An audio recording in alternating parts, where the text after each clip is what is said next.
20।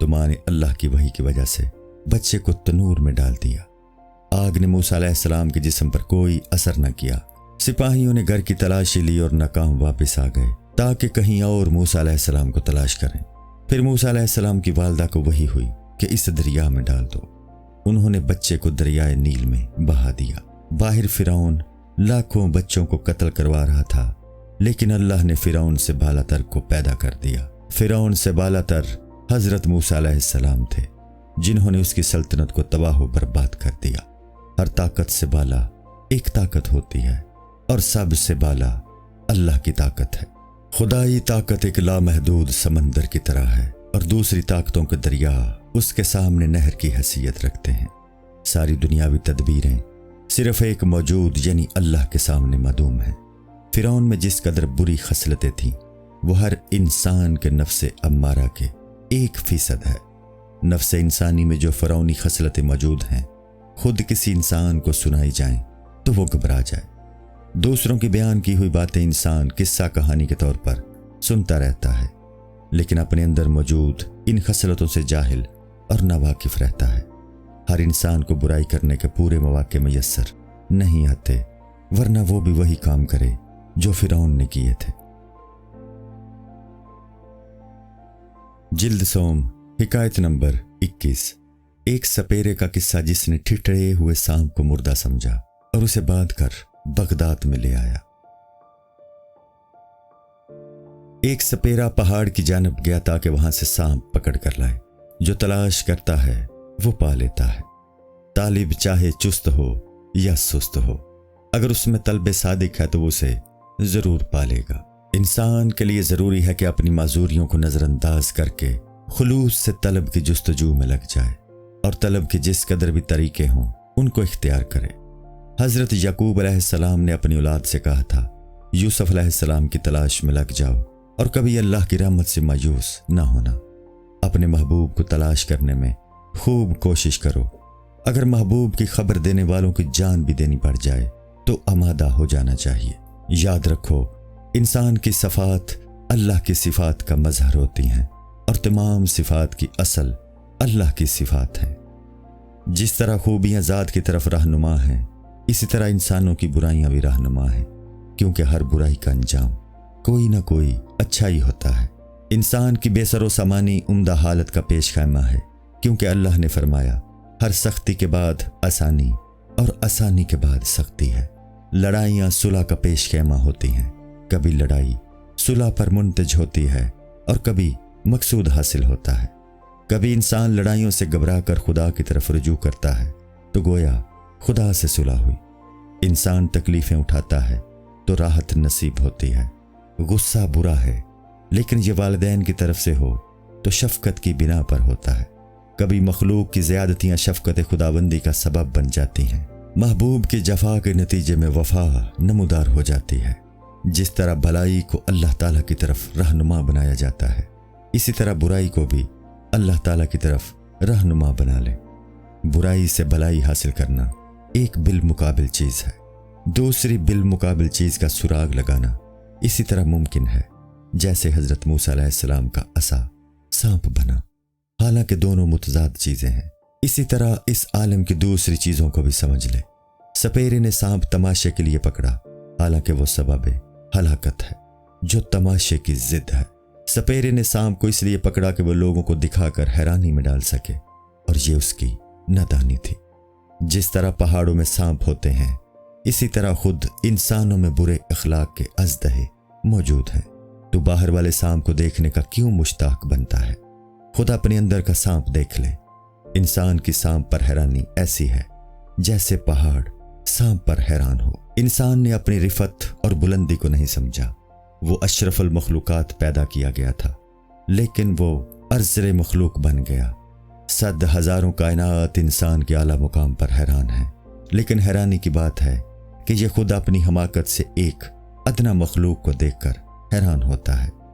غرض سپیرے نے سانپ کو پکڑا اور اسے اپنی روزی کے لیے کھینچ کر بغداد میں لے آیا۔ وہ ٹھٹرا ہوا تھا، زندہ تھا، لیکن بظاہر مردہ نظر آتا تھا۔ یاد رکھ، اس کائنات کی جتنی چیزیں ہیں جن کو ہم جماد مانتے ہیں، وہ بھی دراصل ٹھٹڑی ہوئی ہیں، اور حشر میں جب اصل سورج ان پر پڑے گا تو ان کا ٹھٹھراپن ختم ہو جائے گا اور ان کا حص و ادراک نمودار ہو جائے گا، جیسا کہ اس اژدہا کے معاملے میں ہوا۔ حضرت موسیٰ علیہ السلام کی لاٹھی جو بے حس و حرکت تھی، جب اس دنیا میں سانپ بن گئی تو عقل سمجھ گئی کہ جمادات میں بھی حرکت نمودار ہو سکتی ہے، انسان بھی تو مٹی کا بنا ہوا ہے، اور پھر اس میں حس و حرکت آ گئی۔ اسی طرح دوسرے جمادات کو بھی سمجھ لو۔ جمادات عالم اس دنیا کے اعتبار سے مردہ لیکن عالم آخرت کے اعتبار سے زندہ ہیں۔ جب اللہ تعالیٰ ان کی آخرت والے رخ کو ہماری طرف موڑ دیتا ہے تو ان کی زندگی ظاہر ہو جاتی ہے۔ لوہا اسی وجہ سے حضرت داؤد علیہ السلام کے ہاتھ میں نرم ہو جاتا تھا، اور ہوا اسی وجہ سے حضرت سلیمان علیہ السلام کے تخت کو اٹھائے پھرتی تھی۔ دریائے نیل نے حضرت موسیٰ علیہ السلام کی بات کو سمجھ لیا اور فرعون کو غرق کر دیا اور ان کو پار اتار دیا۔ حضور صلی اللہ علیہ وآلہ وسلم نے چاند کی طرف اشارہ کیا تو وہ شک ہو گیا، وہ آپ صلی اللہ علیہ وآلہ وسلم کی انگلی کے اشارے کو سمجھ گیا۔ زمین نے قارون کو ایک اژدہا کی طرح نکل گیا۔ مسجد نبوی صلی اللہ علیہ وآلہ وسلم کا وہ ستون جس کے سہارے کھڑے ہو کر حضور صلی اللہ علیہ وآلہ وسلم خطبہ دیا کرتے تھے، جب ممبر تیار ہو جانے پر آپ صلی اللہ علیہ وآلہ وسلم نے اس کا سہارا نہ لیا تو وہ رو پڑا۔ حضرت علی رضی اللہ تعالیٰ عنہ نے فرمایا کہ ایک موقع پر ہر پتھر اور درخت نے حضور صلی اللہ علیہ وآلہ وسلم کو سلام کیا۔ کائنات کا ہر ذرہ دلالت حال سے اپنے سننے اور دیکھنے کی کیفیت کو بتاتا ہے۔ جب کوئی انسان اپنی قوت احساس روحانی کھو بیٹھے تو وہ جمادات کی روح کا محرم نہیں بن سکتا۔ اگر انسان اپنی جمادیت ختم کر کے روحانیت حاصل کرے تو کائنات کی تسبیح کا شور سن سکتا ہے۔ قرآن میں ہے کہ ہر چیز اللہ کی تسبیح پڑھتی ہے لیکن تم اس کی تسبیح کو نہیں سمجھتے۔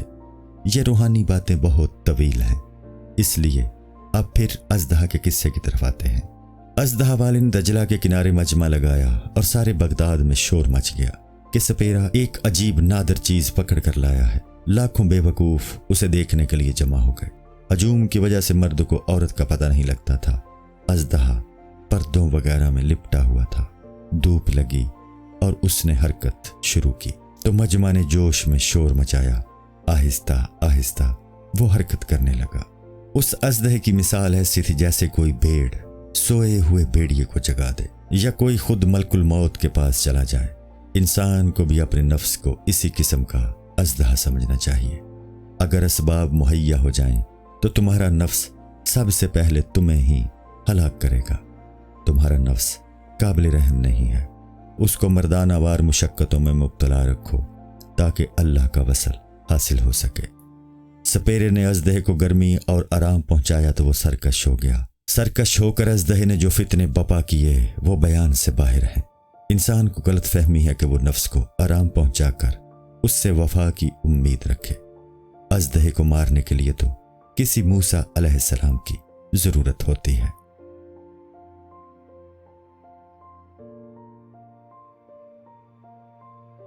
جلد سوم، حکایت نمبر 22۔ فرعون کا حضرت موسیٰ علیہ السلام کو دمکانا اور ان کا جواب۔ سپیرے کے اژدہے کو دیکھ کر مجمع میں بھگدڑ مچ گئی اور بہت سے آدمی مارے گئے۔ اسی طرح حضرت موسیٰ علیہ السلام کی لاٹھی کو اژدہا بنتے دیکھ کر بھی تماشائیوں کا مجمع بھاگا تھا اور بہت سے لوگ مارے گئے۔ فرعون نے حضرت موسیٰ علیہ السلام سے کہا، تیری وجہ سے یہ لوگ مارے گئے ہیں، تو نے لوگوں کے دلوں میں خوف پیدا کر دیا ہے۔ گو میں ابھی تیرا مقابلہ نہیں کر سکا ہوں لیکن میں بدلہ ضرور لوں گا۔ حضرت موسیٰ علیہ السلام نے فرمایا، اللہ تعالیٰ اپنے معاملات میں مختار ہے، میری اس میں کوئی شرکت نہیں ہے۔ دنیا میں رسوائی جس میں اللہ کی رضامندی ہو مجھے منظور ہے۔ میں نے اپنی رسوائی کی بات کہنے کو تو کہہ دی ہے لیکن مجھے اللہ کی رحمت سے یقین ہے کہ وہ مجھے رسوا نہیں کرے گا۔ غلبہ اور عزت تو اللہ اور اس کے غلاموں کے لیے ہے، اسی لیے آدم علیہ السلام با عزت ہوئے اور شیطان رسوا ہوا۔ فرعون کہنے لگا کہ کاغذ اور قلمدان اور حکم میرا ہے۔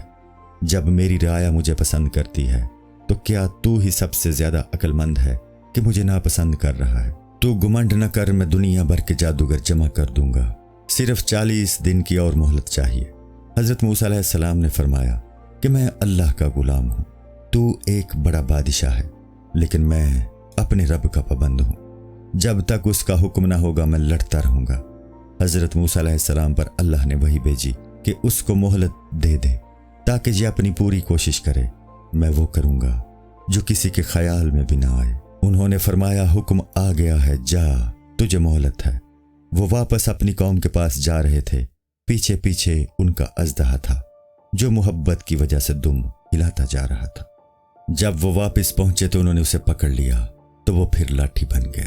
انہوں نے فرمایا تعجب کی بات ہے، ہمارے لیے یہ سانپ کا معجزہ خورشید راہ ہدایت ہے، لیکن دشمن کے لیے تاریک رات جس میں ان کو کچھ نظر نہیں آتا۔ تعجب ہے کہ فرعون کے لشکری اس کی پہچان کی علامتوں کو کیوں نہ دیکھ رہے اور اس معجزے کے قائل کیوں نہیں ہو رہے۔ ان کے حواس موجود ہیں لیکن پھر بھی اللہ نے ان کی نظر بندی کر رکھی ہے۔ میں نے ان لوگوں کے سامنے ہدایت کے گلدستے پیش کیے ہیں، لیکن وہی پھول ان لوگوں کے لیے کانٹے بن جاتے ہیں۔ ہدایت کے جام صرف ان لوگوں کا حصہ ہوتے ہیں جو اپنی خودی کو فنا کر چکے ہوں، یعنی جو دنیا کے معاملے میں خفتہ اور آخرت کے معاملے میں بیدار ہوں۔ عالم بالا کی چیزیں جو ہمیں خواب میں نظر آتی ہیں ان لوگوں کو عالم بیداری میں نظر آنے لگتی ہیں۔ جو لوگ دنیاوی افکار میں مبتلا ہوں وہ ان خوابوں سے بھی محروم ہوتے ہیں۔ جب تک ان کا یہ فکر بند نہ ہو جائے وہ خلق نہیں کھلتا۔ اس فکر کا صفایا کرنے کے لیے حیرت درکار ہے۔ حیرت بعض اوقات ذکر اور فکر دونوں کو نگل لیتی ہے۔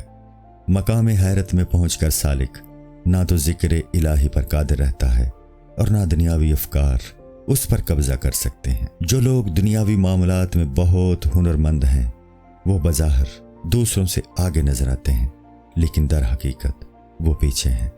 اللہ نے قرآن میں فرمایا ہے اِنَّ لِلَّهِ وَإِنَّا إِلَيْهِ راجعون، یعنی ہم اللہ ہی کے لیے ہیں اور اسی کی طرف واپس ہونے والے ہیں۔ اس کا مطلب یہ ہے کہ بکریوں کا ریوڑ جو جنگل میں چرنے گیا ہے وہ گھر واپس لوٹے۔ جو بکری جانے میں سب سے پیچھے ہوگی واپسی میں وہی آگے ہو جائے گی۔ پیچھے رہنے کی وجہ سے ان لوگوں کا رنج تھا، لیکن واپسی میں جب وہ آگے ہو جائیں گے تو خوش ہوں گے۔ اسی لیے اولیاء رحمۃ اللہ تعالی علیہم دنیاوی معاملات میں اپنے آپ کو جان بوجھ کر پیچھے رکھتے ہیں۔ وہ دنیا کی چیزوں کی محبت اپنے دل میں زیادہ نہیں رکھتے۔ وہ لوگ عبادت گزاری میں بے سر و سامانی کی حالت میں بھی قائم رہتے ہیں، اور وہ جانتے ہیں کہ مشقتیں برداشت کرنے سے ہی اخروی حاجتیں میسر آئیں گی۔ آزمودم عقل دور اندیش را، پادزیں دیوانہ سازم خویش را۔ میں نے اپنی کامیابی کے لیے اپنی دور اندیش عقل کو بھی آزمایا، لیکن مجھے آخری کار دیوانگی ہی میں پناہ ملی۔ عالم آخرت کی رہنمائی کے لیے اسی عالم کی عقل چاہیے، نہ کہ اس عالم کی۔ اس علم کی ضرورت ہے جو براہ راست ذات باری سے حاصل ہوا ہو۔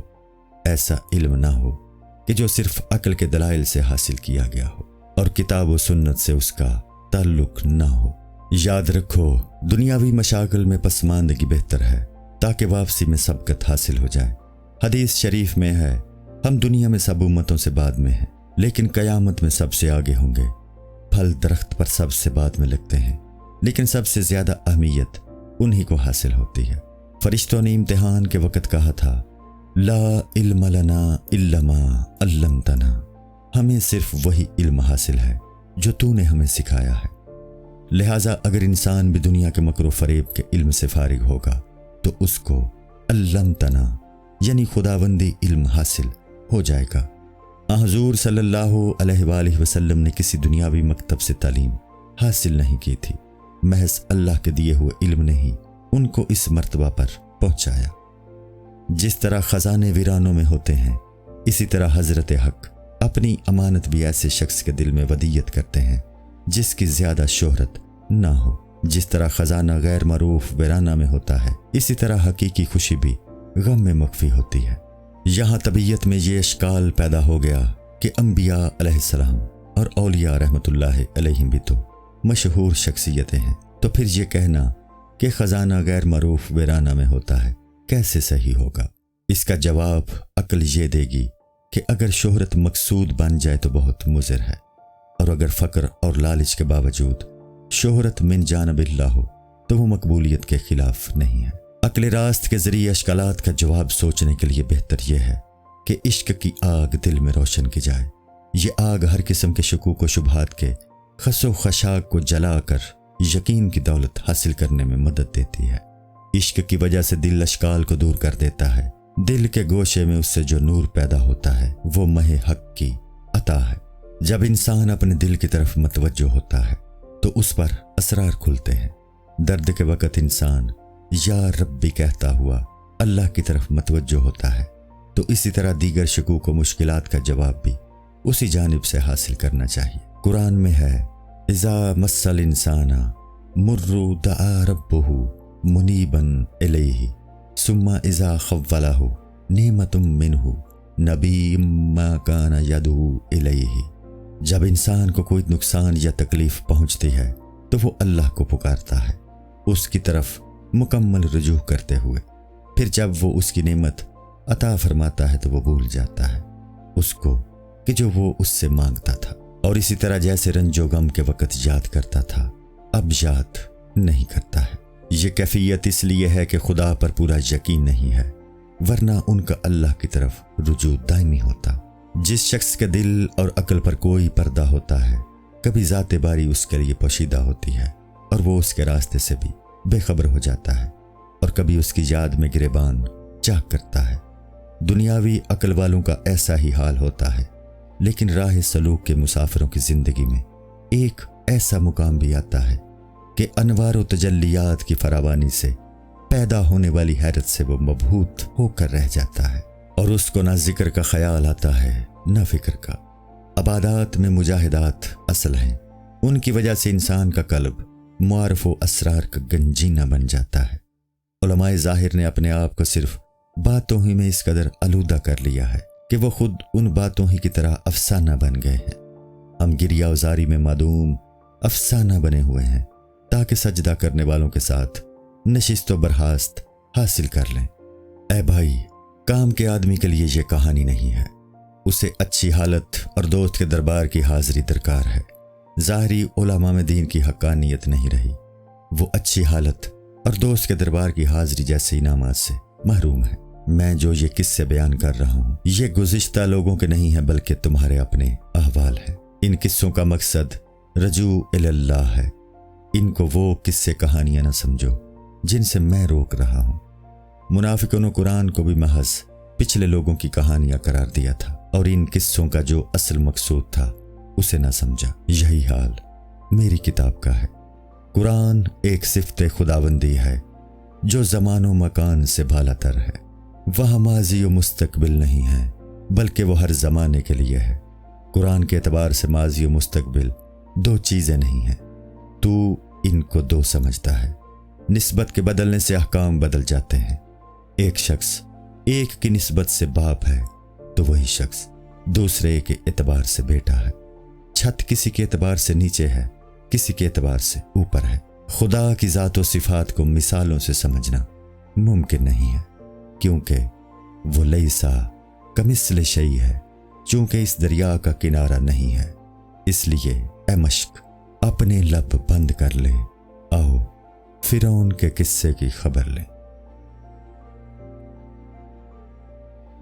جلد سوم حکایت نمبر 23۔ فرعون کا جادوگروں کو بلوانا۔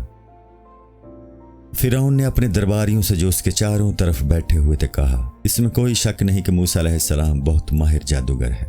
یہ چاہتا ہے کہ اپنے جادو کے زور سے ہمیں ملک سے نکال دے۔ تم لوگوں کا کیا مشورہ ہے؟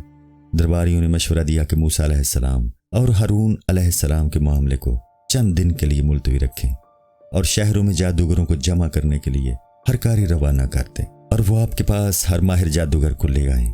وہ بہت مشہور جادوگر تھے۔ ساحر کا اثر عموماً سفلیات پر پڑتا ہے، لیکن وہ اپنی جادو سے الویات کو بھی متاثر کر دیتے ہیں۔ وہ دونوں جادوگری میں مجتہد تھے اور کسی کے مقلد نہ تھے۔ ان کے پاس بادشاہ کے 2 سفیر آئے اور کہا کہ بادشاہ نے تمہیں طلب کیا ہے، کیونکہ 2 فقیر آئے ہیں اور انہوں نے بادشاہ کے قلعے پر ڈیرا جما لیا ہے۔ ان کے پاس ایک لاٹھی ہے جو اژدہا بن جاتی ہے۔ بادشاہ اور اس کی فوج سب اس کے سامنے عاجز ہیں۔ ان کو دفع کرنے کی کوئی تدبیر کرو، بادشاہ تمہیں بہت سارا انعام دے گا۔